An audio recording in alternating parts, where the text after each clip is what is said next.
And at FarmDrive, we're using alternative data to do credit risk assessment for smallholder farmers.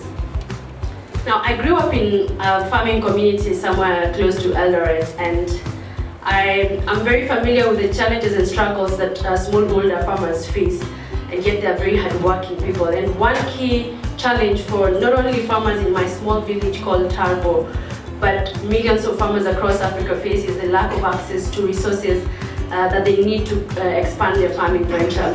And this means that if they do not have credit to buy quality seeds, to buy quality fertilizer, to set up irrigation system on their farms, and use other modern farming technologies, then this definitely leads to lower yields, lower incomes, and they're stuck in poverty. And the reason globally, it is estimated that the global funding gap for smallholder farmers is $450 billion.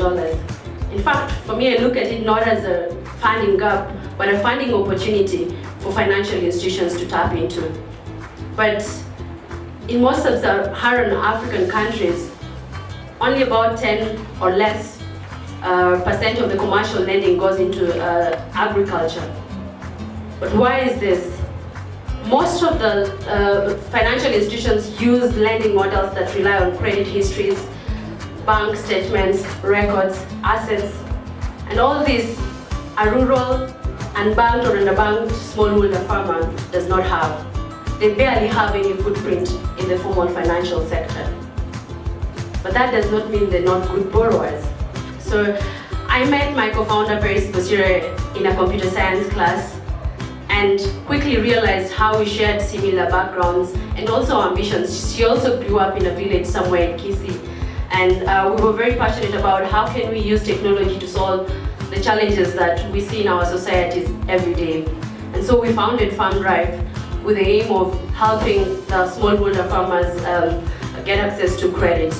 So what we do is that we're using alternative data to do credit risk assessment for smallholder farmers. When you think about a farmer and like what kind of information you require to know whether they will be able to pay back a loan. And for farmers who are not like salaried and there's no any regular cash coming in, and a lot of factors actually determine whether a farmer is going to produce at the end of the season or not. So what we've done is we collect different data sets that range from market information, weather information, soil information.